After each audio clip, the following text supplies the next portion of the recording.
নবীজি একদিন বসে আছেন, একজন সাহাবী, তিনি এখনো মুসলমান হন নাই, তিনি নবীজির কাছে আসলেন এবং তিনি বলতেছেন যে তার নিজেকেই রক্ষা করতে পারে না, সে কিভাবে আমাকে রক্ষা করবে। নবীজি বললেন, আসল ঘটনা কি?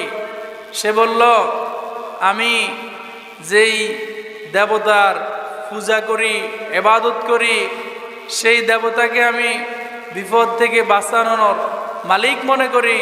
আমি যখন ঘর থেকে বের হই, তখন আমার এই দেবতাটাকে, এই মূর্তিটাকে আমি আমার সাথে নিয়ে বের হই। কেন?